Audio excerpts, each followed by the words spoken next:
Hello बच्चों। तो जैसा कि तुम सबको पहले से पता होगा कि डेफिनेट इनइक्वालिटी के जो क्वेश्चंस होते हैं वो ज़्यादातर केसेस में तो तुम्हें आइडिया भी नहीं लगता होगा कि कैसे हैंडल करना है। बट मैंने एक ही वीडियो में पूरी कोशिश करी है कि एटलीस्ट जेई मेंस लेवल तक के क्वेश्चंस में थोड़ा सा ठीक ठाक कॉन्फिडेंस के साथ तुम जा पाओ। जहाँ पे तुम्हें जीरो आइडिया होगा या बिल्कुल आइडिया नहीं लगता होगा, वहाँ पर भी थोड़ा सा कैसे सिस्टमेटिक वे में सोचें उसके साथ तुम जा सकते हो पेपर अटेम्प्ट करने। बाकी डेप्थ के लिए, इसमें जो प्रॉपर डेप्थ के लिए मैं जेई मेंस के जस्ट बाद और वीडियोस अपलोड करूंगा, बट अभी जेई मेंस के लिए ये वीडियो तुम्हारा एक कॉन्फिडेंस बूस्ट कर देगा। इसमें मैंने जेई मेंस में आए हुए सारे क्वेश्चन अटेम्प्ट करने और सॉल्व करने का तरीका बताया है। जे एडवांस में भी एक क्वेश्चन आया हुआ है, जस्ट 2020 में ही आया हुआ है, वो भी मैंने बताया, जो कि काफ़ी ट्रिकी क्वेश्चन है, काफ़ी ट्रिकी क्वेश्चन है जे एडवांस वाला। साथ में मैंने कॉन्सेप्ट के साथ साथ कुछ एग्जाम्पल्स भी कराए हैं, कुछ अलग से भी एग्जाम्पल्स कराए हैं, जिससे तुम्हें एक अच्छा ओवरव्यू मिल पाए इस पर्टिकुलर कॉन्सेप्ट को कैसे यूज करना है एग्जाम में। ठीक है, तो चलो फिर शुरू करते हैं। तो अगर हम सबसे पहली इनइक्वालिटी देखें तो ये कह रहा है कि अगर तीन फंक्शंस हैं, लेट्स से fx, gx और hx, जिसमें से gx सबसे छोटा है, fx उससे बड़ा है और hx सबसे बड़ा है, कहां से कहां तक, x belongs to a to b, closed intervals. तो अगर इस तरीके से इनके बीच में इनइक्वालिटी है, इन तीनों फंक्शंस के बीच में, तो अगर हम इंटीग्रेट करेंगे तीनों को a टू b में, अगर हम तीनों को इंटीग्रेट करेंगे तो देखो क्या होने वाला है। जो सबसे बड़ा फंक्शन था उसके इंटीग्रल की वैल्यू सबसे ज्यादा आएगी, जो सबसे छोटा होगा उसकी सबसे कम आएगी। ठीक है, ऐसा क्यों होगा तो वो देख लेता हम यहाँ पे। तो एक काम करता हूं, मैं इन इंटीग्रल्स का नाम रख लेता हूं। ठीक है, ये इंटीग्रल का नाम I1 है, this is I2 and this is I3। ठीक है, तो सपोज ए टू बी में अगर हम बात कर रहे हैं तो मान लो ए से बी के बीच में जो तीनों ग्राफ्स हैं उसमें एच एक्स का ग्राफ सबसे ऊपर होगा, ये सपोज एच एक्स है। फिर एफ एक्स का ग्राफ बीच में कहीं होगा और जी एक्स का ग्राफ सबसे नीचे होगा इस इंटरवल में।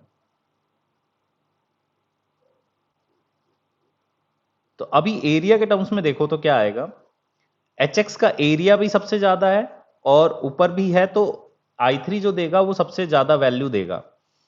ऐसा सपोज कर लें कि ये वाले एरिया की बात करें तो this is A1, this is A2 and this is A3।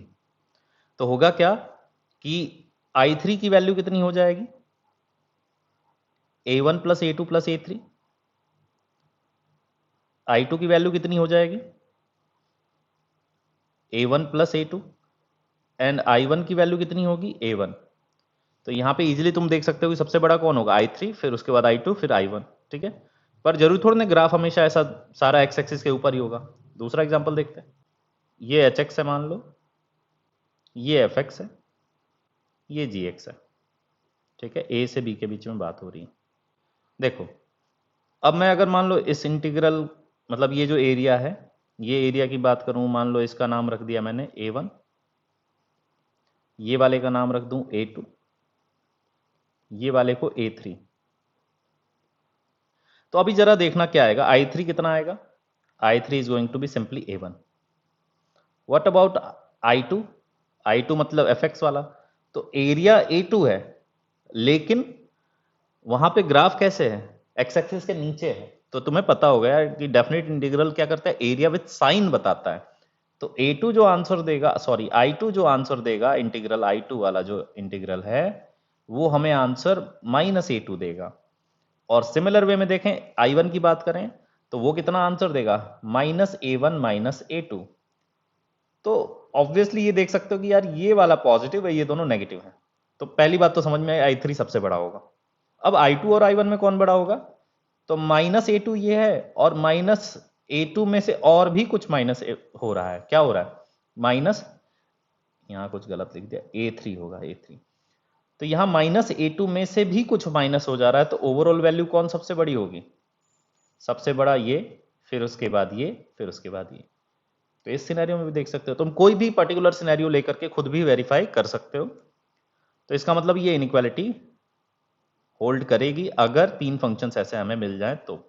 अब ये 3 फंक्शंस की जगह 2 फंक्शंस पे भी क्वेश्चन बन सकता है कि हमें पता है कि एक एफ एक्स है और एक जी एक्स है, और एफ एक्स मान लो पूरे रास्ते बड़ा है जी एक्स से, तो इसका इंटीग्रल ए टू बी जो होगा उसमें एफ एक्स का इंटीग्रल बड़ा हो जाएगा।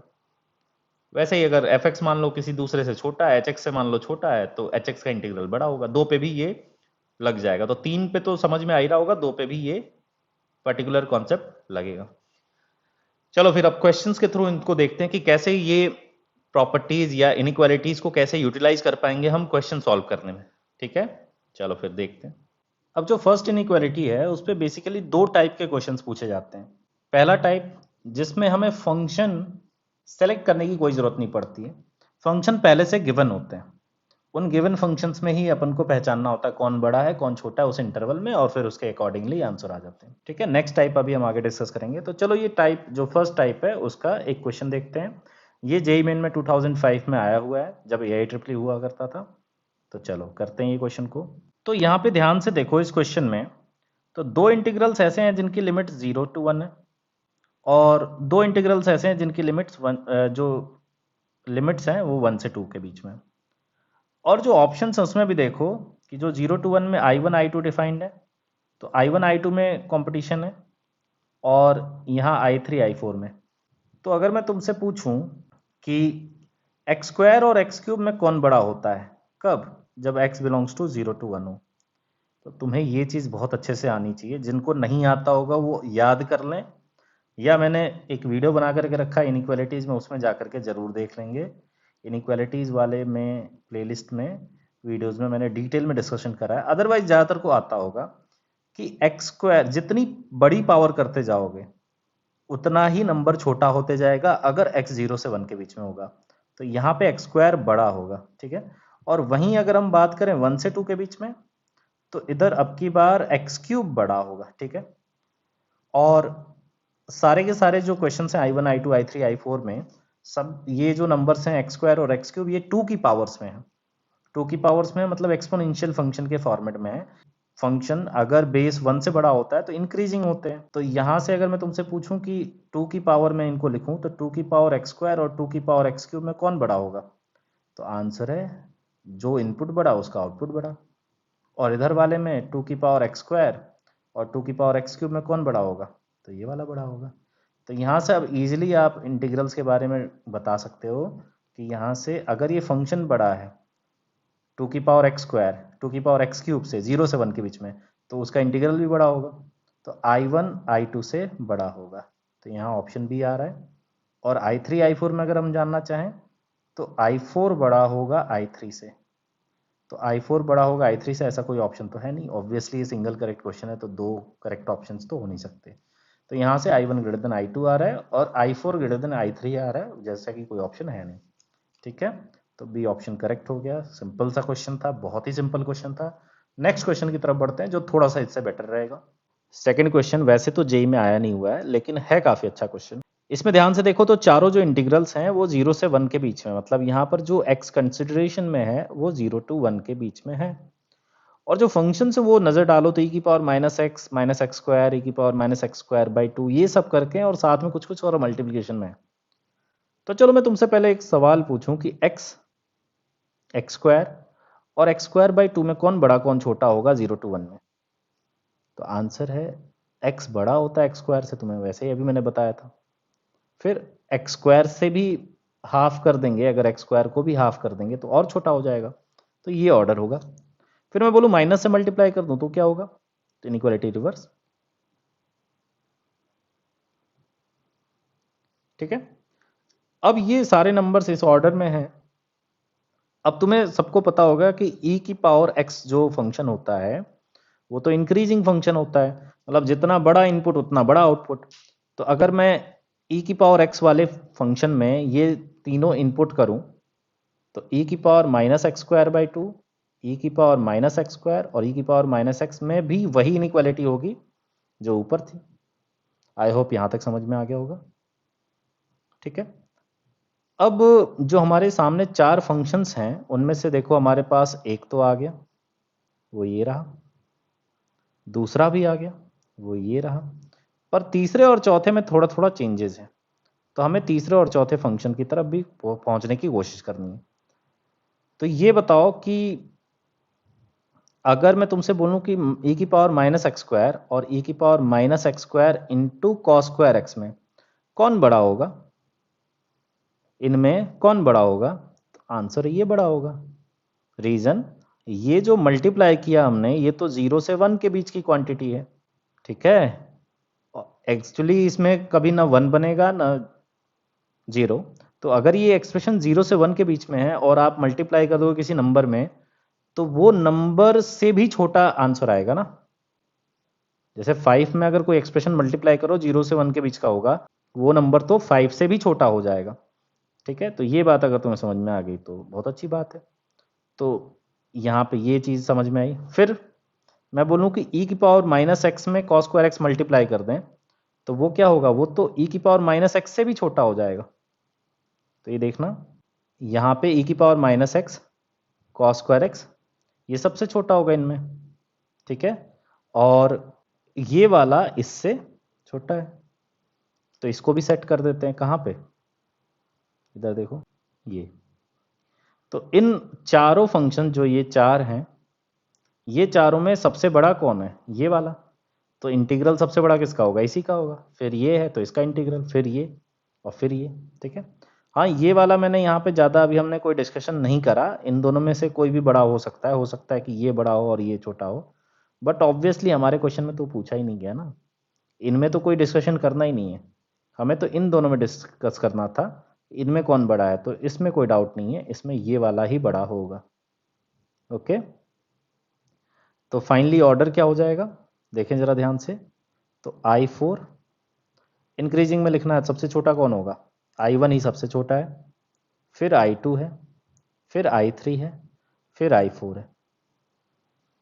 ओके, तो ये क्वेश्चन अगर तुम्हें समझ में आ गया तो नेक्स्ट क्वेश्चन बिल्कुल सिमिलर फॉर्मेट का ही है, जेई में आया हुआ क्वेश्चन है, उसको देखते हैं। तो देखो ये क्वेश्चन में भी x किधर से किधर है, x जो है वो बेसिकली 0 to 1 के बीच में है। और जो यहाँ पे फंक्शंस हैं वो फंक्शंस एक बार लिख दूं मैं, e की power minus x cos square x, फिर e की power minus X square cos square x, और e की पावर माइनस एक्स क्यूब, ठीक है। तो अगर मैं पूछूं कि x अगर 0 से 1 के बीच में, तो x x square x cube में बड़ा कौन है, तो ऑब्वियसली x सबसे बड़ा होगा, एक्स स्क्वायर से छोटा और एक्स क्यूब सबसे छोटा। फिर माइनस से मल्टीप्लाई कर दें तो इनइक्वालिटी रिवर्स, ठीक है। और उसके बाद इन सबको e की पावर में अगर हम रख लें तो वो भी मैंने बताया था कि वो तो ऑर्डर सेम ही रहेगा, क्योंकि इंक्रीजिंग फंक्शन होता है e की पावर x, बड़े इनपुट से बड़ा आउटपुट आएगा, ठीक है। इतने तक तो क्लियर होगा। तो ये अगर तुम्हें कहानी क्लियर है, मतलब ये अपना जनाब सबसे बड़ा है, ठीक है। अब ये दोनों में देखो, तो ये दोनों में ऑर्डर तुम्हें समझ में आ रहा होगा। तो इन दोनों में मैं अगर कॉस स्क्वायर एक्स मल्टीप्लाई कर दूं, देखो इन दोनों में कॉस स्क्वायर एक्स मल्टीप्लाई कर दूं, तो ऑर्डर तो फिर भी सेम ही रहेगा ना, ये वाला अगेन इससे बड़ा रहेगा, ठीक है। और ये तो पहले ही हमने देख लिया था कि अगर e की पावर माइनस एक्स स्क्वायर अगर इससे छोटा है, मतलब e की पावर माइनस एक्स क्यूब बड़ा है, तो ये वाला तो अगेन उससे छोटा रहेगा ही रहेगा। तो अगेन ऑर्डर तुम्हें दिख रहा होगा कि ये ऑर्डर है, तो इनके इंटीग्रल्स भी इसी ऑर्डर में होंगे। तो ये इसका इंटीग्रल क्या है I3, इसका इंटीग्रल क्या है I2, इसका इंटीग्रल क्या है I1। तो I3 सबसे बड़ा, I2 फिर I1। तो ये हो गया डी ऑप्शन। इजी क्वेश्चन था, आगे देखते हैं। वैसे अगर तुम कॉन्सेप्चुअली देखोगे, एक वेराइटी के क्वेश्चंस को कॉन्सेप्ट पकड़ करके अगर पढ़ोगे तो फिर दिक्कत नहीं आती। तो अब जो सेकंड टाइप है, सेकंड टाइप के क्वेश्चंस हम करना चाहते हैं जिसमें हमें फंक्शन सिलेक्शन की भी रिक्वायरमेंट होती है। पिछले वाले में तो क्या था कि आपको कई सारे फंक्शंस दिए थे और उनके इंटीग्रल्स को कंपेयर करना था कि भाई कौन सा फंक्शन जो सबसे बड़ा होगा उसका इंटीग्रल सबसे बड़ा होगा। तो हमें बस फंक्शन आइडेंटिफाई करना था कौन सा सबसे बड़ा होगा। यहां जरा ध्यान से देखें तो हमें बोला गया कि ये इंटीग्रल की वैल्यू किन दो नंबर से किससे छोटी और किससे बड़ी होगी, ठीक है। और अगर तुम ध्यान से देखोगे तो इसकी जो वैल्यू आएगी, इसकी जो वैल्यू आएगी वो सपोज मान लो जैसे आ रही है 1.2 ऐसा कुछ आएगा। तो ये आंसर्स काफ़ी क्लोज हैं, मतलब 1.2 नहीं, मान लो कुछ 0.75 ऐसा कुछ है। तो ये आंसर्स काफ़ी क्लोज है, मतलब ऐसा है कि ये वाला 0.75 से थोड़ा सा ही बड़ा और ये वाला 0.75 से थोड़ा सा ही छोटा होगा। मतलब ऐसा नहीं है कि हमारे इंटीग्रल की वैल्यू 10 आ रही है तो ऑप्शंस ऐसे होंगे कि लेस देन इक्वल टू 100 और ग्रेटर देन इक्वल टू 2, ऐसा प्रूव करो, ऐसा नहीं होगा, काफ़ी क्लोज होंगे। ठीक है, तो तुम्हें कुछ ऐसे फंक्शन ढूंढने पड़ेंगे इस फॉर्मेट में कि हमें कुछ ऐसे फंक्शन ढूंढने चाहिए जो इनसे थोड़ा सा बड़ा या थोड़ा सा छोटा हो। मतलब ये जो फंक्शन हमारे सामने रखा हुआ है उस फंक्शन से थोड़ा सा छोटा और थोड़ा सा बड़ा हो और जो तुम इजीली इंटीग्रेट कर पाओ। जैसे ये ऑब्वियसली इंटीग्रेट करने लायक नहीं है, इनको हम इंटीग्रेट नहीं कर पाएंगे, या हो सकता है कि बहुत ही ज़्यादा टफ पड़ेगा इनको इंटीग्रेट करना, तो हम इनको ना इंटीग्रेट करके इनके इनसे जस्ट थोड़ा सा बड़ा फंक्शन, जस्ट थोड़ा सा छोटा फंक्शन उस इंटरवल में ऐसा हम ढूंढ लेंगे जो पूरे उस इंटरवल में उससे थोड़ा सा बड़ा या उससे थोड़ा सा छोटा हो, और फिर हम उसको कोशिश करेंगे कि उसका इंटीग्रल इन फॉर्मेट में आ जाए। ठीक है, तो मैं इन ऑप्शंस को देख रहा हूं तो मैं सोच रहा हूं ये किसका इंटीग्रल हो सकता है जो इसके आसपास का हो। ठीक है, तो मुझे जो दिख रहा है कि अगर ये dx अपॉन 1 + x² होता तो इसका इंटीग्रल tan इनवर्स आता है, और फिर आप लिमिट पुट करते तो वो उसका आंसर π/4 आ सकता था। इधर भी कुछ दिख रहा है कि ये भी कुछ tan इनवर्स जैसा ही होगा, तभी जाकर के पाई अपॉन समथिंग आ रहा है। तो जो फंक्शन हमें कोशिश करना है कि इससे बड़ा छोटा, वो ऐसा कोशिश करना है कि जिसका इंटीग्रल tan इनवर्स में आए। अदरवाइज अगर ये ऐसा फंक्शन तुमने ढूंढ लिया जो एल्जेब्रिक टाइप का है, मतलब जिसका इंटीग्रल tan इनवर्स या इस फॉर्मेट का नहीं आएगा, तो आंसर पाई के टर्म्स में तो आएंगे नहीं। ठीक है, चलो बहुत बातें हो गई, पहले एग्जांपल इसको देख लो। तो x अगेन यहाँ पर ऑब्जर्व करना है आपको, 0 से 1 में बातें हो रही। तो मैं एक सवाल पूछ रहा हूँ कि 1 + x² + 2x⁵ और 1 + x² में कौन बड़ा होगा। तो ऑब्वियसली इसमें इतना ऐड हो गया जो कि एक पॉजिटिव क्वांटिटी है, तो बड़ा तो यही होगा। ठीक है, और मैं तुमसे बोलूं कि 1 + x² + 2x² अगर और लिख दूं तो अब कौन बड़ा होगा। तो यहां देखें तो ये और ये पार्ट तो सेम है। अब 2x² और 2x⁵ में बड़ा कौन होगा। तो x 0 से 1 के बीच में मैंने बताया कि जितनी बड़ी पावर वो नंबर उतना छोटा, तो छोटी पावर वाला ही बड़ा होगा, तो ये बड़ा होगा। तो इसका मतलब है कि अगर मैं 1 + x² प्लस, मतलब इनको, हाँ ये अगर तुम्हें समझ में आ गया तो मैं बोलूँ रेसिप्रोकल अगर ले लूँ, इनका रेसिप्रोकल ले लूँ तो कौन बड़ा होगा। तो इनइक्वालिटी रिवर्स, क्योंकि अब डिनोमिनेटर जितना बड़ा नंबर उतना छोटा, और डिनोमिनेटर जितना छोटा नंबर उतना बड़ा, पॉजिटिव डिनोमिनेटर के टर्म्स में ऐसी बातें करें। तो यहाँ पे जरा देखो कि 1 + x² को डिवाइड करोगे और यहाँ पे 1 + 3x² को, तो अब इनइक्वालिटी रिवर्स हो जाएगी, जिसका डिनोमिनेटर छोटा वो नंबर बड़ा। कहाँ से कहाँ तक की बातें हो रही हैं, ये 0 से 1 के बीच में बात हो रही है। तो ये बताओ कि फिर इसका इंटीग्रल जो होगा 0 से 1 के बीच में, इसके इंटीग्रल से जो आंसर आएगा और इसके इंटीग्रल से जो आंसर आएगा उनमें रिलेशन कैसा होगा। क्या इनइक्वालिटी ऐसी होगी। तो आंसर है यस। हमने डिस्कस तो करा था कि अगर तीन फंक्शन है f(x, g(x, h(x), जिसमें h(x) सबसे बड़ा है, f(x) बीच में और g(x) सबसे छोटा है अगर किसी इंटरवल में, तो जब इंटीग्रेट करोगे तो वो भी उसी ऑर्डर में आता है। ठीक है, अगर ये बातें यहाँ तक तुम्हें समझ में आई तो फिर एक काम करो, इसको इंटीग्रेट करो। तो मैं यहाँ लिख रहा हूँ, देखना, इसको इंटीग्रेट करेंगे tan इनवर्स x आएगा, एंड लिमिट पुट करेंगे 0 to 1, 1 पुट करोगे you will get tan inverse 1 which is π/4 minus tan inverse 0 is 0, तो π/4 आ रहा। ठीक है, मैं इसको लिख सकता हूँ π/4, ये प्रूफ हो गया इधर का। फिर इसको देखें 1/1 + 3x²। ठीक है, इसको इंटीग्रेट करने के लिए मैं क्या कर रहा हूँ, मैं 3 को कॉमन ले रहा हूँ सबसे पहले। तो यहाँ पे बचेगा 1/3 + x², ऐसा। अब सोचो जरा ये इंटीग्रेट कैसे होगा। तो ये इंटीग्रेट हो जाएगा tan इनवर्स x अपॉन 1/√3, मतलब x√3, और बाहर एक 1/3 पहले था और फिर एक 1/a और आता है विच इज √3, और इसमें लिमिट्स पुट करनी है अपने को, कहाँ से कहाँ तक, 0 से 1। तो देखो 1 पुट करोगे तो बाहर अपने पास पहले ध्यान से देखें तो 1/√3 है, और फिर आप 1 पुट करोगे तो tan इनवर्स √3 विच इज π/6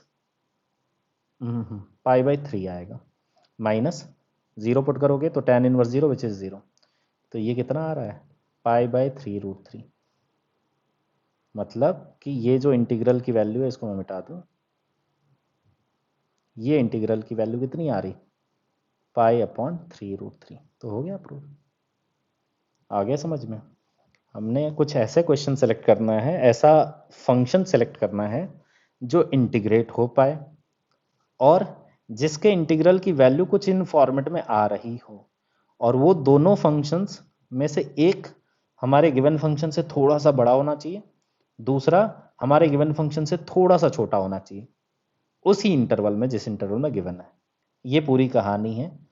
ये रिलेटिवली सबसे टफ माना जाता है जहाँ पे आपको फंक्शन सेलेक्ट करने की ज़रूरत पड़े, तो वो ज़्यादा प्रैक्टिस से ही आ पाएगा। पर अभी जेईई मेन में टाइम ज़्यादा बचा नहीं है, तो मैं कुछ ही क्वेश्चंस करा रहा हूँ। बाकी जैसे ही जेईई मेंस बीत जाएगा एडवांस के लिए एक्स्ट्रा क्वेश्चंस कराऊंगा और तुम्हारी बेटर अंडरस्टैंडिंग हो जाएगी। ये क्वेश्चन देखें जरा अब। ये क्वेश्चन भी जेईई मेन में नहीं आया हुआ है, बट अगेन ये भी काफ़ी अच्छा क्वेश्चन है। आपको ये ऑब्जर्व करना है कि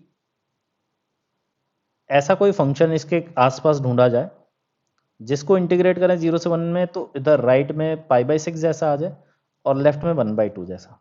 ठीक है, राइट में π/6 मतलब हमें दिख रहा है कि कुछ इसका आंसर जब इंटीग्रेट करें, वो जो सिमिलर फंक्शन हम ढूंढें तो वो फंक्शन कुछ sine inverse, tan inverse, cos inverse इस फॉर्मेट का हो, और इधर वाला कुछ साइन इनवर्स ये सब ना हो, वरना उनमें फिर पाई के टर्म्स में आंसर आ जाएगा।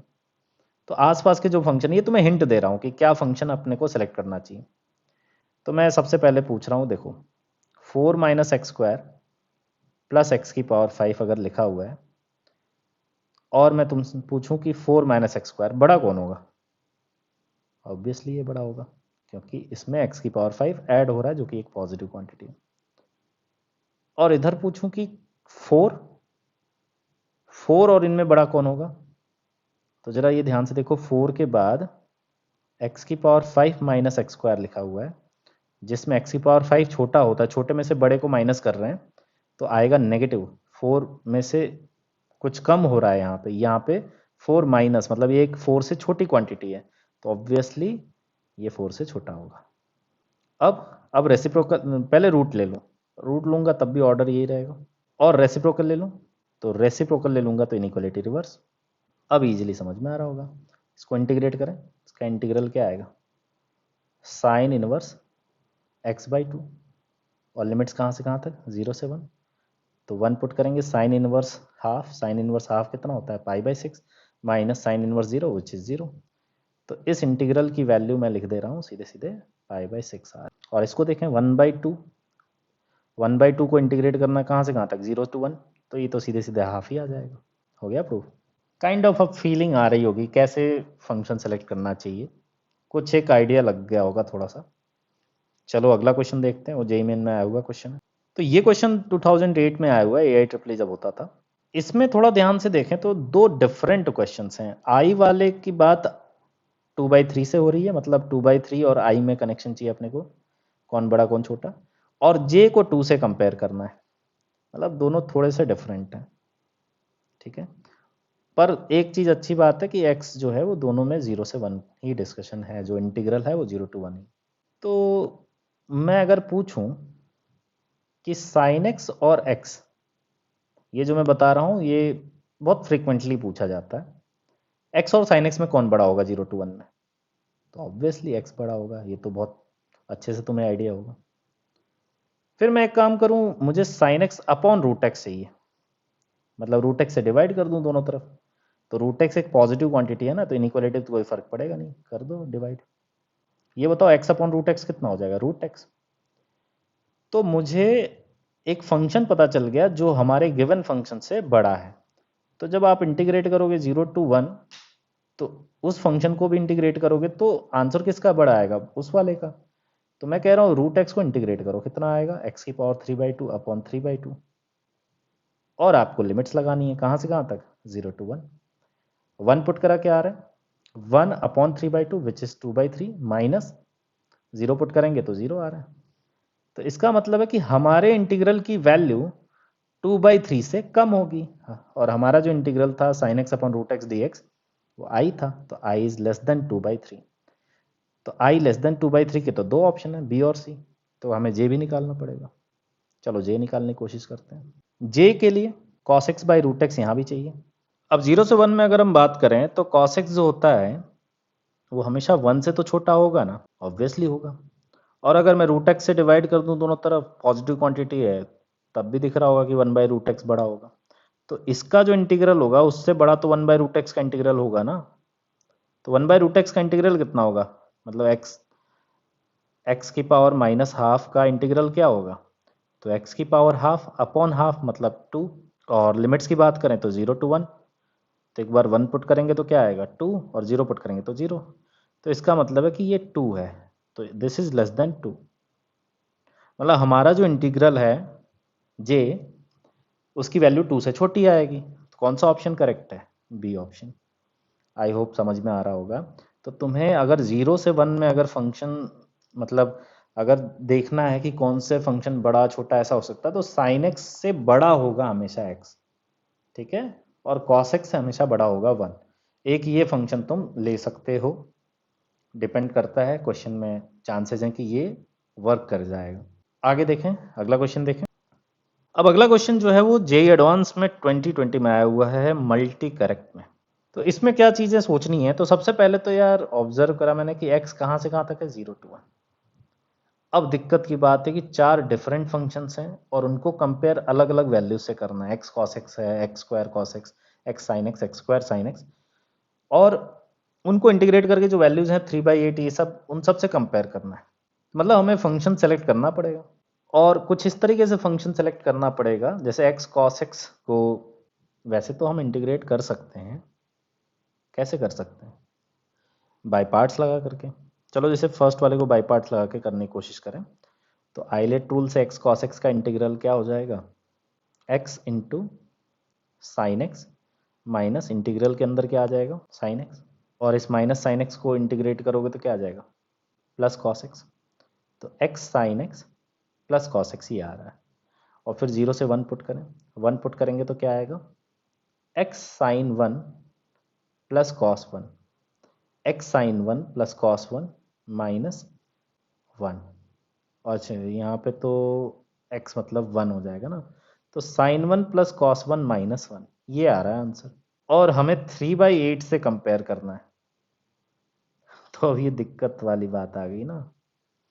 साइन 1 प्लस कॉस 1 की वैल्यू एग्जैक्टली कैसे निकालें, क्या करें, तो समझ में आ रहा होगा कि यहाँ पे थोड़ी समस्या वाली बात है। तो ये क्वेश्चन एक्चुअली काफ़ी ट्रिकी है। इसमें क्या करना है अपने को, इसमें हमें एक्सपेंशन यूज करना है। याद होगा कॉस एक्स का एक्सपेंशन क्या होता है, 1 minus X square by 2 factorial plus x की power 4/4 factorial minus up to ऐसे चलते जाएगा। तो अगर मैं x से मल्टीप्लाई कर दूं दोनों साइड, तो x times cos x is going to be x minus x cube by 2 factorial plus x की पावर 5/5 फैक्टोरियल माइनस एक्स की पावर 7/7 फैक्टोरियल, ऐसे चलते जाएगा। तो अगर x cos x पूरा ये होता है और मैंने फंक्शन केवल इतना ले लिया, ये मैंने अगर फंक्शन ले लिया, तो मैं तुमसे ये पूछूं कि अगर x minus x cube by 2 और x cos x में बड़ा कौन होगा, तो x cos x में तो आगे ये चीज़ें और ऐड हो रही है ना, तो ये तो पॉजिटिव क्वांटिटी है, ये ऐड हो रहा है जो पॉजिटिव है, मतलब कि x cos x बड़ा रहा होगा, तो ये जो है ये छोटा रहा होगा। तो इसका जो इंटीग्रल आएगा 0 से 1 में, देखो जरा, इसका जो इंटीग्रल आएगा इससे बड़ा होगा हमारा कौन, x cos x का इंटीग्रल। तो ये जरा इसकी वैल्यू निकाल लें, देखो क्या आता है। इंटीग्रेट करोगे x square by 2 minus x raise to power 4/8, and अगर वैल्यूज पुट करोगे 0 to 1, तो ये क्या आ रहा है, हाफ माइनस 1/8, और फिर 0 पुट करोगे तो 0। तो हाफ को लिख सकते हैं 4/8 माइनस 1/8 कितना हुआ, 3/8। मैच कर रहा है एग्जैक्टली। तो अगर कोई बोलेगा कि ये कैसे सोचेंगे एग्जाम में, तो बात तो सही है, ये एग्जाम में एग्जैक्टली इसको सोच पाना बड़ी मुश्किल काम है। लेकिन जेई का ये पैटर्न चलते आ रहा है कि जेई में जो जेई एडवांस में क्वेश्चंस आए हैं उसमें से बहुत सारे अच्छे अच्छे क्वेश्चंस, इजी वाले नहीं, जो थोड़े अच्छे क्वेश्चन है वो रिपीट हो रहे हैं। जेई मेंस में एग्जैक्ट क्वेश्चन भी रिपीट हो रहा है। तो हो सकता है कि हमारे किसी जेई मेन के पेपर में चारों पार्ट्स तो नहीं पूछ सकता है, काफ़ी बड़ा ये तो मल्टी करेक्ट क्वेश्चन है ना, तो कोई एक पार्ट को कुछ यूनिक वे में पूछ सकता है।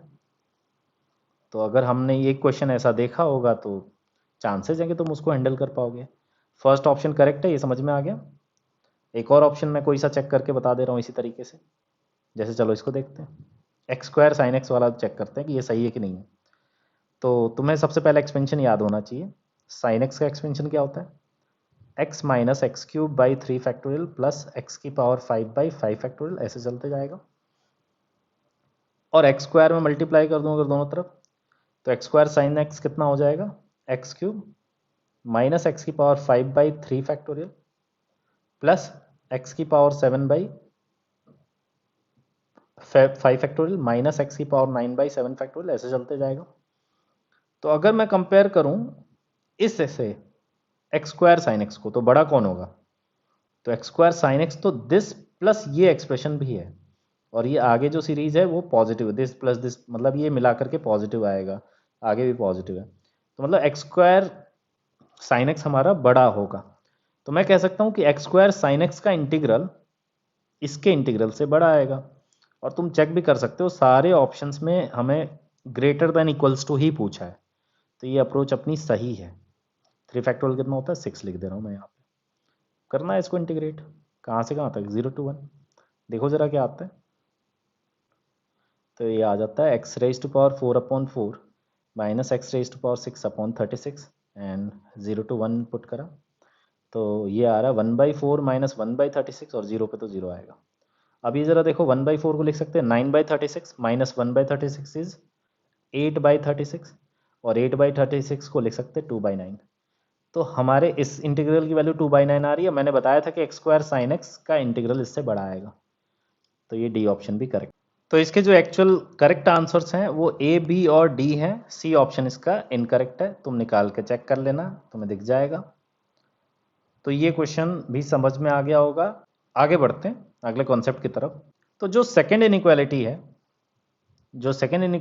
वो ये कह रही है कि अगर x a टू b में, अगर हम डिस्कस कर रहे हैं, अगर x a टू b में है, देखो यहाँ पे, और उस इंटरवल में fx की मिनिमम वैल्यू स्मॉल m है और मैक्सिमम वैल्यू कैपिटल M है, तो integral of fx dx a to b में जो आएगा वो capital M times b minus A से छोटा या इक्वल होगा, और small m times b minus A से बड़ा या इक्वल होगा। ओके, जरा देखें इस बात में कितनी सच्चाई है। तो देखो, अगर ए से बी के बीच में सपोज ग्राफ ऐसा है, ऐसे एक रैंडम ग्राफ मैंने बता दिया, जो मैक्सिमम वैल्यू m अचीव करता, मिनिमम वैल्यू स्मॉल m। तो हम कह रहे हैं कि हमारा जो इंटीग्रल आएगा पूरा, देखो ध्यान से, तो इंटीग्रल जो आएगा वो पूरा ये एरिया आएगा। तो हम कह रहे हैं कि ये इंटीग्रल जो आएगा वो इस रेक्टेंगल के एरिया से ज़्यादा आएगा। रेक्टेंगल का एरिया ध्यान से देखो तो कितना आ जाएगा, हाइट कितनी है m, और इस रेक्टेंगल का बेस कितना है b माइनस ए, इससे ज़्यादा आएगा, और इस बड़े वाले रेक्टेंगल के एरिया से कम आएगा। बड़े वाले रेक्टेंगल की हाइट कितनी है? कैपिटल M, और विड्थ कितनी है? b माइनस ए। तो बड़े वाले रेक्टेंगल का एरिया कितना हो जाएगा? Capital M times b minus A. Easily तुम यहाँ से समझ सकते हो कि हमारे डेफिनेट इंटीग्रल की value capital M times b minus A, मतलब बड़े वाले रेक्टेंगल के एरिया से छोटी और छोटे वाले रेक्टेंगल के एरिया से बड़ी या इक्वल होगी। आई होप ये समझ में आ गया हो। तो फिर तुम्हें क्वेश्चंस करके दिखाते हैं कैसे करते हैं इन क्वेश्चंस को। तो देखो, इसके दो पार्ट्स हैं। ये अगर तुम्हें अच्छे से समझ में आ गया तो आगे वाले आ जाएंगे समझ में। इसमें देखो, जैसे मैं फर्स्ट पार्ट बता रहा हूँ, फर्स्ट पार्ट कैसे करेंगे। तो फर्स्ट पार्ट में sine x upon x function दिया है। कहाँ से कहाँ तक बात हो रही है? 0 से π/2, एक्स बिलोंग्स टू 0 से π/2। तो मुझे पता करना है कि साइन एक्स बाय एक्स की मैक्सिमम और मिनिमम वैल्यू क्या होगी। अच्छा, एक सेकेंड, हो सकता है कि ये मैंने जो पुराने मेथड्स बताए उनमें से किसी से हो रहा हो। तो यहाँ तो एस्टिमेट करने बोला गया ना, तो एस्टिमेट करने बोला गया तो हमें फंक्शन ढूंढना है। तो 0 से π/2 में चाहो तो वैसे आप कह सकते हो कि साइन एक्स जो होगा वो एक्स से छोटा होगा, तो साइन एक्स बाय एक्स जो होगा वो एक्स बाय एक्स से छोटा होगा, मतलब 1 से छोटा होगा। तो साइन एक्स बाय एक्स की मैक्सिमम वैल्यू, मतलब साइन एक्स बाय एक्स जो होगा 1 से छोटा है, तो इंटीग्रल करेंगे तो साइन एक्स बाय एक्स का जो डेफिनेट इंटीग्रल 0 से पाई बाय 2 आएगा, वो बेसिकली 1 को इंटीग्रेट करोगे तो पाई बाय 2 से छोटा आएगा। तो एक तो ऐसे सोच सकते हैं, बट हम क्या जानना चाह रहे हैं यहाँ पे, तो ऐसे प्रूव तो करना नहीं है कि इससे छोटा उससे बड़ा होगा, एस्टिमेट करना है। और एस्टिमेट करना है उसमें भी जो थोड़ा चाहते हैं कि ज़्यादा क्लोज एस्टिमेशन हो, तो उसके लिए ये वाली टेक्निक हम सीखना चाहते हैं कि भाई ये मैक्सिमम मिनिमम वाले तरीके से कैसे सोच सकते हैं। तो वो देखो जरा, 0 से पाई बाय 2 में हम फंक्शन पहचानने की कोशिश, फंक्शन नहीं, मैक्सिमा और मिनिमम वैल्यू इसकी निकालना चाहते हैं। तो करा इसको differentiate, sine x by x को जैसे ये मान लो है, इसको डिफरेंशिएट किया तो क्या मिल रहा है अपने को, x cos x minus sine x upon x square. अब हम चाहते हैं कि न्यूमरेटर जहाँ पे 0 बनेगा वही क्रिटिकल पॉइंट्स होंगे, वहीं पे मैक्सिमम मिनिमम वैल्यू आ सकती है। डिनोमिनेटर तो 0 बनेगा और हम 0 से पाई बाय 2 में बात कर रहे हैं, तो न्यूमरेटर को 0 करने की कोशिश करें, एक्स कॉस एक्स को साइन एक्स के इक्वल। तो यहाँ से क्या आ रहा है, tan x is equals to x. ये बताओ कि 0 से पाई बाय 2 में tan x और x कभी इक्वल हो सकते हैं क्या? आंसर है नेवर। अगर ये अपना कौन है, y इक्वल्स टू एक्स है, तो tan x का ग्राफ इससे ऊपर होता है ना, तो कभी तो इक्वल होंगे ही नहीं। कभी इक्वल नहीं होंगे तो इसका मतलब है कि कोई क्रिटिकल पॉइंट नहीं है। क्रिटिकल पॉइंट नहीं है तो या तो ऊपर, मतलब ऊपर वाला कभी 0 नहीं बनेगा, तो न्यूमरेटर तो ऑलवेज पॉजिटिव या ऑलवेज नेगेटिव होगा उस इंटरवल में। तो अगर तुम्हें कोई भी दिक्कत है तो एक काम कर लो कि कोई वैल्यू पुट कर लो, ठीक है। जैसे पाई बाई 4 पुट कर लो तो क्या आ जाएगा, पाई बाई 4 इंटू 1/√2 माइनस 1/√2। तो ये बन गया 1/√2 टाइम्स पाई बाई 4 माइनस 1, ये आ रहा है न्यूमरेटर में। तो पाई बाई 4 माइनस 1 कैसा एक्सप्रेशन है, तो ये नेगेटिव एक्सप्रेशन है, मतलब कि ये डिक्रीज, मतलब न्यूमरेटर नेगेटिव है और डिनोमिनेटर तो पॉजिटिव है ही। तो हम कह सकते हैं d y by d x जो है वो 0 से पाई बाई 2 के बीच में पूरे रास्ते डिक्रीज कर रहा है, पूरे रास्ते डिक्रीज कर रहा है। तो अगर साइन एक्स बाय एक्स की हम मैक्सिमम वैल्यू की बात करें, साइन एक्स बाय एक्स की अगर हम मैक्सिमम वैल्यू की बात करें, तो वो कितना आ जाएगा, 0 पर ही आएगा। 0 पे एग्जैक्टली वैल्यू तो निकाल नहीं सकते हम क्योंकि नॉट डिफाइंड है, लिमिट लगा करके निकाल सकते हैं, लिमिटिंग वैल्यू निकाल सकते हैं। तो limiting value x approaches to 0 पे कितनी आ रही है इसकी, 1 आ रही। और अगर पाई बाई 2 पे निकालेंगे तो इसकी मिनिमम वैल्यू आ जाएगी, लिमिट तो निकाला नहीं है, सीधे पाई बाई 2 पुट कर दूँ। तो पाई बाई 2 पुट करेंगे तो sine pi by 2 is 1 upon pi by 2, मतलब 2 अपॉन पाई आ रहा है। तो ये है अपनी मैक्सिमम वैल्यू और ये है अपनी मिनिमम वैल्यू, ठीक है। कहाँ से कहाँ तक, 0 से पाई बाई 2 में। तो फिर हमारे इंटीग्रल की वैल्यू, जो हमारा इंटीग्रल है उसको हम कह सकते हैं कि वो less than equals to capital M times b minus A and greater than equals to small m times b minus A, ये मैंने बताया था। कैपिटल M कितना आ रहा है 1 इंटू बी माइनस ए कितना है पाई बाई 2। मतलब हमारा जो इंटीग्रल है, लेट से आई जो होगा वो less than equal to pi by 2 होगा and greater than equal to, छोटी वैल्यू कितनी आ रही है 2 by pi into B minus A कितना है पाई बाई 2। तो ये कैंसिल आउट होकर के कितना आ रहा है 1 आ रहा है। तो आई हमारा पाई बाई 2 से छोटा और 1 से बड़ा आएगा, और यहाँ इक्वल टू नहीं आ पाएगा। इक्वल टू क्यों नहीं आ पाएगा, क्योंकि किसी भी एक पॉइंट पे इक्वालिटी होल्ड करने के लिए हमारे फंक्शन को उस मिनिमम या मैक्सिमम वैल्यू हमेशा पूरे रास्ते बना होना चाहिए, मतलब वो कांस्टेंट फंक्शन होना चाहिए पूरे रास्ते में, ऐसा तो है नहीं। तो हमने एस्टिमेट कर लिया कि हमारे आई की वैल्यू, मतलब हमारे इंटीग्रल की वैल्यू कहाँ से कहाँ तक आ रही, आई की वैल्यू हमारे 1 से पाई बाई 2 के बीच में आ रही। तो ये एक तरीका और है हमारे पास जिससे हम डेफिनेट इंटीग्रल, ऐसे फंक्शन जहाँ पे इंटीग्रेट करना डायरेक्टली हमें नहीं आता, उस तरह के फंक्शंस को डायरेक्टली इंटीग्रेट नहीं कर सकते, उसकी वैल्यू एग्जैक्टली नहीं निकाल सकते, तो उसकी वैल्यू अप्रॉक्सीमेट निकाल सकते हैं कि इससे बड़ी इससे छोटी होगी, तो थोड़ा हमें कुछ एक आइडिया लग जाता है, ठीक है। अब अगर मैं तुम्हें सेकंड वाले क्वेश्चन में बोलूँ, इसके सेकंड पार्ट में, तो सेकंड पार्ट कहाँ से कहाँ तक बात हो रही है, पाई बाई 4 से पाई बाई 3। तो वहाँ पर भी तो sine x by x decreasing function था, तो यहाँ भी हम स्मॉल एम और कैपिटल एम निकाल सकते हैं। स्मॉल एम कहाँ पे मिलेगी, मैक्सिमम वैल्यू पुट करने पे, पाई/3 पुट करने पे। पाई/3 पुट करेंगे तो क्या आएगा, √3/2 अपॉन पाई/3। तो ये बन रहा है कितना, 3√3 अपॉन 2 पाई। ये मिनिमम वैल्यू है। मैक्सिमम वैल्यू कहाँ पे आएगी, पाई/4 पे। तो साइन पाई/4 इज 1/√2 अपॉन पाई/4। तो ये बन रहा है अपना 4 अपॉन √2 पाई, मतलब 2√2 अपॉन पाई। तो इसका मतलब है कि अब हमारे इंटीग्रल की value less than equal to कितनी होगी, मैक्सिमम वैल्यू कितनी है, तो 2√2 upon pi times b minus ए। तो 45 डिग्री से 60 डिग्री के बीच में कितना डिफरेंस है, 15 डिग्री, विच इज पाई/12। तो ये पाई पाई कैंसिल आउट हो गया, इधर क्या आ रहा है, 2 सही है, तो √2/6 आई। और इधर देखें तो स्मॉल m कितना है, 3√3 अपॉन 2 पाई। इसमें भी मल्टीप्लाई तो पाई/12 ही होगा।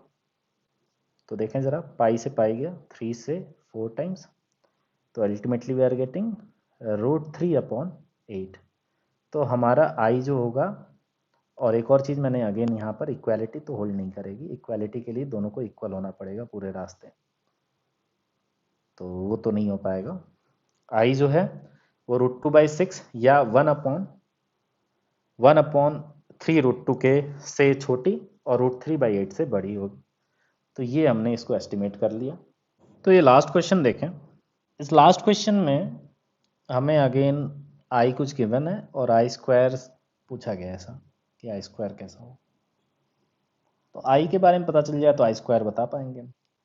तो देख के तो देखो ये क्वेश्चन ऐसा लग रहा है कि कोई फंक्शन अपने को मिल जाए, कोई ऐसा फंक्शन मिल जाए जिसको हम, अगल बगल के कोई दो फंक्शंस मिल जाएं जिनको इंटीग्रेट करके हम वैल्यूज ये निकाल पाए। तो एक बार जरा सोच लें, चलो हो सकता है पॉसिबल ऐसा। तो तुम्हें देखना चाहिए कि ये जो सारी वैल्यूज लिखी गई हैं वो कैसी हैं, नंबर्स हैं, मतलब पाई के टर्म्स में नहीं आ रहा है। मतलब कि हम कोई ऐसा फंक्शन लेंगे भी तो साइन इनवर्स ऐसा कुछ आंसर नहीं आना चाहिए, साइन इनवर्स इन सब फॉर्मूले में नहीं आना चाहिए। और तब अगर साइन इनवर्स में नहीं आ सकता तो फिर इसको कुछ ऐसा रूट में बनाना पड़ेगा जिसका इंटीग्रल कुछ सिंपल सा निकल पाए। तो रूट में a² - x², या रूट में अंदर x, नहीं ये तो साइन इनवर्स वाला हो जाएगा, x² - a² या x² + a², ऐसा कुछ हम सोच पाए, तभी तो ये अपना 1/√, क्वाड्रेटिक फॉर्मेट बने। तो कहानी ये है कि उससे सोचोगे तो बहुत ही ज़्यादा अजीब सा बनेगा ये, ठीक है। मतलब उससे तुम देखोगे तो इवन इंटीग्रल भी बहुत अजीब सा आएगा, और वो फंक्शन सिलेक्शन भी बहुत मुश्किल है, कैसे कौन सा फंक्शन लें, कोई आइडिया यहाँ से तुम्हें लगेगा नहीं ढंग से। सोच सकते हैं बट कुछ मिलेगा नहीं ऐसा। क्या करना होगा फिर इसमें, तो फिर हम इसको मैक्सिमम मिनिमम वैल्यू पता लगा लेंगे। एक्स कहाँ से कहाँ तक डिस्कशन हो रहा है, 1 से 2 तक। तो 1 से 2 तक हम इसका मैक्सिमम और मिनिमम वैल्यू का आइडिया लगा लेते हैं। कैसे पता चलेगा, डिफरेंशिएट करना पड़ेगा। तो देखो डिफरेंशिएट करेंगे तो क्या आएगा, 1/√, का डेरिवेटिव क्या हो जाता है, तो न्यूमरेटर 1 का derivative 0 into something, minus 1 into इस रूट का डेरिवेटिव क्या आएगा, तो पहले 1/2 रूट, रूट के अंदर वाले का डेरिवेटिव कितना आएगा, 6x² - 18x + 12, और अपॉन में रूट का मतलब डिनोमिनेटर का स्क्वायर, तो बेसिकली इसकी पावर 3 हो जाएगी। तो अभी ये ज़रा ध्यान से देखो, तो जो न्यूमरेटर है उसमें 6 कॉमन लें तो x² - 3x + 2 बनेगा, तो वो फैक्टराइज हो रहा है, x - 1 x - 2, एक माइनस बाहर है, 2 टाइम्स इस रूट का क्यूब। तो मुझे ये जानना है कि ये मैक्सिमम मिनिमम वैल्यू क्या होगी। तो इसका वेवी कर्व ही देख लो ज़रा, 1 से 2 तक, डिनोमिनेटर तो पॉजिटिव है, एक नेगेटिव बाहर है, तो जब 2 से हम बात करेंगे तो ग्राफ ऐसा बनेगा, देखो वेवी कर्व। तो इसका मतलब है 1 से 2 के बीच में डेरिवेटिव कैसा आ रहा है, पॉजिटिव। इसका मतलब फंक्शन इंक्रीजिंग है, कहाँ से कहाँ तक, 1 से 2 में। तो बहुत अच्छी बात है। अब तो फंक्शन अगर इंक्रीजिंग है तो मैक्सिमम वैल्यू मिनिमम वैल्यू कहाँ पे आएंगी, मैक्सिमम वैल्यू कहाँ पे, 2 पे आएगा। पुट करो ज़रा, 2 पे कितना आ रहा है, तो 2 into 8 16, -9 into 4 36, +12 into 2 24 + 4, so this is -20 plus 28, तो ये 8 आ रहा है, 1/√8। एंड अगर हम बात करें स्मॉल वैल्यू की, स्मॉल m की, तो वो कितना होना है, f(1). पुट करो 1, कितना आएगा, 2 - 9 + 12 + 4, तो 14 + 4 18 - 9 9 आ रहा है, तो 9 1/√9 विच इज़ 1/3। कैपिटल M भी आ गया अपने पास, स्मॉल m भी आ गया। तो अगर मैं I की बात करूं तो I कितना हो जाएगा, is less than capital M which is 1/√8 into B - A which is 1, मतलब 1/√8 से छोटा होगा, एंड इधर स्मॉल m से बड़ा होगा। ये स्मॉल m था, वो कैपिटल M था। तो ये I के बारे में ये कहानी पता चली। तो I² कितना हो जाएगा, 1/8 से छोटा एंड 1/9 से बड़ा।